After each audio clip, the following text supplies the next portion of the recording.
말씀을 고린도전서 10장 13절 말씀을 우리말로 먼저 말씀드립니다. 사람이 감당할 시험 밖에는 너희가 당한 것이 없나니 오직 하나님을 믿고사 너희가 감당하지 못할 시험당함을 허락하지 아니하시고 시험당할 즈음에 또한 피할 길을 내사 너희로 능히 감당하게 하시느니라. 아멘.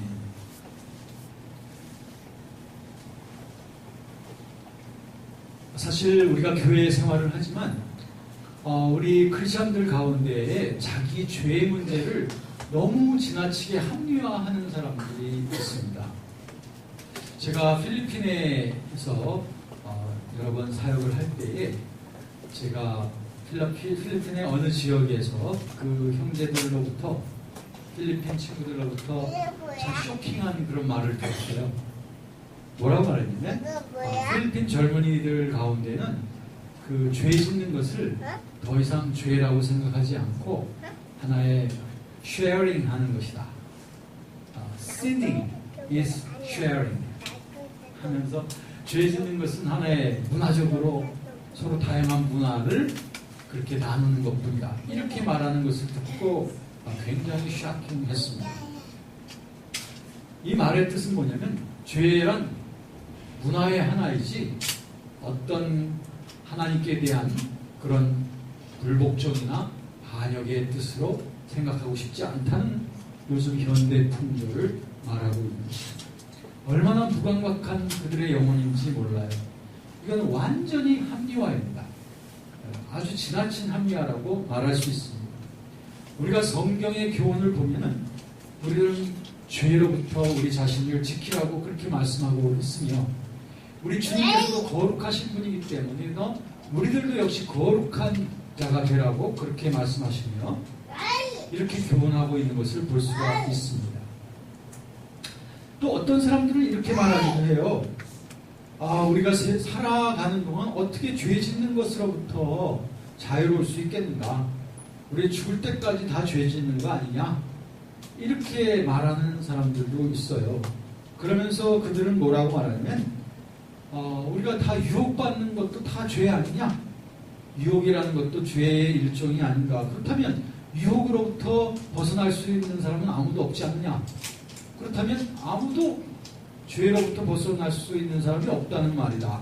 이렇게 유혹과 죄의 문제를 같이 연관시켜서 말함으로써 그러므로 우리들은 유혹으로부터 벗어날 수 없으니까 죄로부터 벗어날 수 없다. 이렇게 말하는 분들이 있어요. 하지만 우리들은 사람들의 말보다는 이 하나님의 말씀에 귀를 기울여야 됩니다. 하나님의 말씀에서 뭐라고 말씀하고 있느냐면 유혹이라고 하는 것은 우리에게 누구에게나 다가오지만 그러나 우리들은 하나님의 능력을 통하여 유혹을 이길 수 있다 라고 하나님의 말씀은 우리에게 가르쳐 주고 있습니다. 죄 짓는 것과 유혹이라고 하는 것은 전혀 다른 것이라고 성경은 말하고 있습니다. 유혹은 죄악은 아니에요. 그렇다면 유혹과 죄악이라는 것이 어떻게 다를까요? 한 가지로 간단히 말씀드린다면 죄 짓는 것은 의도적이고 고의적인 것입니다. 다시 말하면 자유의지에 그러한 관여가 되어져 있는 것이에요. 그러나 유혹이라는 것은 그런 것을 말하는 것은 아닙니다. 다시 말하면 유혹은 누구나 다 겪을 수 있지만 유혹으로부터 죄에 빠져들지는 않을 수 있다는 거죠. 여기에 대해서 가장 잘 기록한 그 성경 구절 가운데 야고보서 1장 14절부터 15절까지 보면 그런 말씀이 있지요. 우리가 다 유혹을 받아요. 그 유혹받는 것은 우리 속에 욕심이 있기 때문에 유혹을 받게 되는데 그런데 유혹을 받아들이게 되면 유혹이 죄를 낳게 된다. 라고 그렇게 말하고 있습니다. 이 성경 말씀에도 보면 유혹과 죄를 동일한 것으로 말하지 않고 있습니다. 유혹이란 누구에게나 다가올 수 있으나 유혹에 넘어지고 안 넘어지는 것은 우리의 선택의 문제라고 하는 것입니다. 그래서 시편 기자도 뭐라고 말했냐면 시편 119편에 9절에서 말하기를 청년이 무엇으로 그의 행실을 깨끗하게 하리까? 주의 말씀을 지켰다느니라. 내가 주님의 말씀을 내 마음에 두어 내가 죄악을 이기겠다고 그렇게 말하고 있습니다.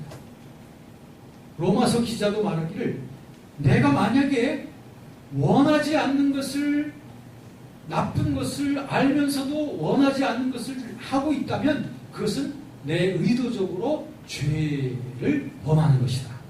이렇게 말하고 있습니다. 그것은 죄라고 말하고 있습니다. 무엇이? 내가 이것은 나쁜 것이라는 것을 알면서도 내가 고의적으로 그것을 행하게 되는 것. 그것은 죄라는 거예요. 유혹은 다른 거죠. 유혹이란 나쁜 것을 행하고자 싶은 그러한 유혹의 욕구들이 다가오는 것. 그게 유혹입니다. 그러나 그 유혹이 다가올 때 우리들이 거절할 수 있단 말이죠. 거절할 수 있는 힘이 어디서 나올까요? 그것이 바로 하나님의 말씀에서 나오는 것입니다. 예수님을 보십시오. 예수님이 성령 충만을 받으시고 광야로 끌려가셨죠. 거기에서 유혹을 받으셨습니다. 우리가 똑같이 유혹을 받으신 분이 바로 예수님이에요. 유혹을 받으셨을 때 그가 유혹을 이겼을 수 있었던 유일한 무기는 하나님의 말씀으로 무장했기 때문에 그 말씀으로 유혹을 다 물리쳐 이길 수가 있었던 것입니다. 예수님께서만이 유혹을 당하신 건 아니에요. 유혹을 당하셨지만 그는 죄를 범하지 않으셨다라고 말씀하고 있습니다. 마찬가지입니다. 예수님께서 그처럼 유혹을 받으시고 시련을 견디신 그 이유는 예수님을 따라가는 우리들도 유혹을 승리하고 죄를 승리하는 삶을 살게 하려고 주님께서 먼저 우리에게 본을 보여주시고 유혹받는 자들을 도와주시기를 주님은 원하시는 거예요. 하나님의 말씀이 나를 지켜주고 예수의 성령께서 우리를 지켜주시는 겁니다. 그러므로 예수님께서 말씀하셨죠. 너희가 내 말에 거하면 너희가 내 참 제자가 되고 진리를 알지니 진리가 너희를 자유롭게 하리라. 주님의 말씀을 거하면, 주님 말씀 안에 내가 거하면 우리가 참 예수님의 제자가 되고 그 말씀의 진리가 나를 자유롭게 해준다는 거예요. 이 세상 다른 어떤 자유가 없습니다. 하나님의 말씀이 내 속에 있을 때 그 말씀으로 내가 주장할 때 시련 속에서도 그 말씀의 능력이 나타나는 것이고 유혹 속에서도 유혹을 이기는 능력이 바로 그 내 안에 무장되어져 있는 하나님의 말씀인 줄로 믿습니다. 그러므로 야고보서 기자는 말하고 있습니다. 너희는 마귀를 대적하라. 그리하면 너희를 피하리라. 어떻게 마귀를 대적해요? 여러분들이 아무리 헬스장에 가서 근육을 키운다고 해서 그 힘을 가지고 마귀를 대적할 수 있는 게 아니에요. 우리 이시영 집사님처럼 축구장에 가서 축구를 열심히 잘한다고 해서 마귀의 괴계를 피할 수 있는 것은 아닙니다. 여러분들이 학사학위, 석사학위를 받는다고 해서 마귀의 괴계를 피할 수 있는 것이 아닙니다.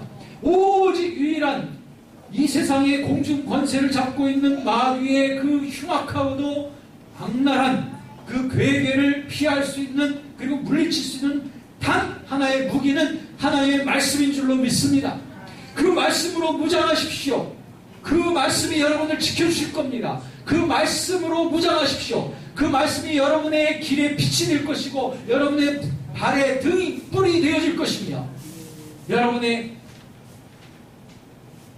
살아가는 모든 길에 있어서의 날선 겁이 되어서 어떠한 흉악한 그러한 여러분의 대적이 나타날지라도 그 말씀을 고백함으로 말미암아 우리들은 승리할 수 있게 되는 줄로 믿습니다.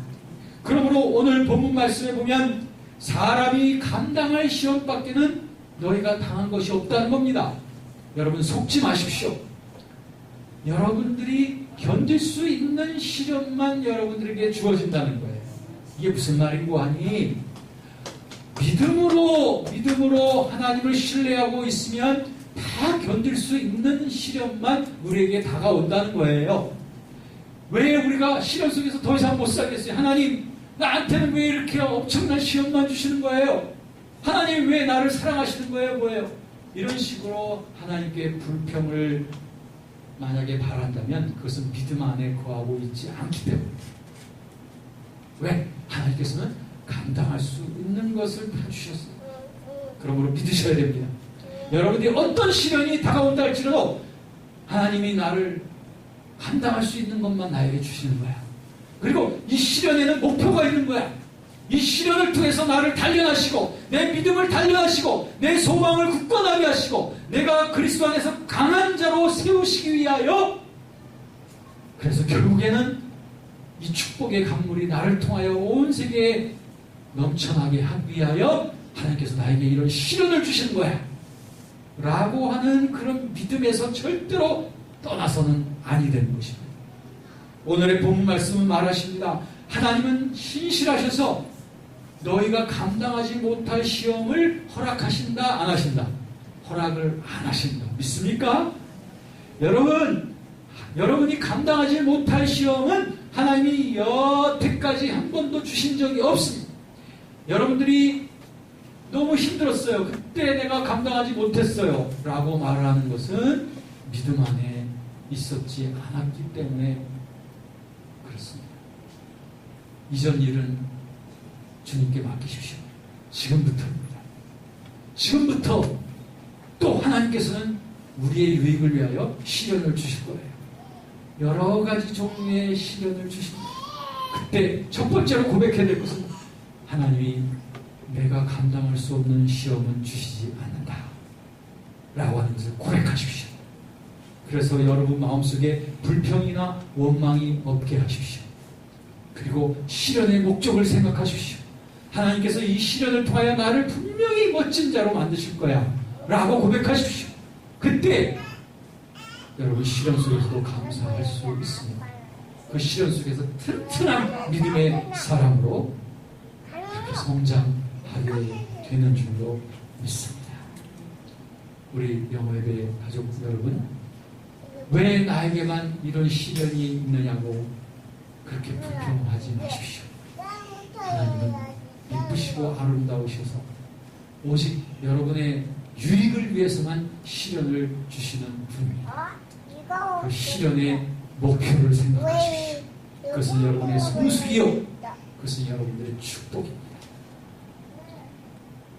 하나님의 마음을 여러분도 품고 시련 속에서도 승리함으로 말미암아 시련 속에서 유혹을 받아서 죄를 짓는 것이 아니라 오히려 시련 속에서 믿음으로 단련이 되어서 하나님께 큰 영광을 돌려드리는 우리가 되어지기를 원합니다.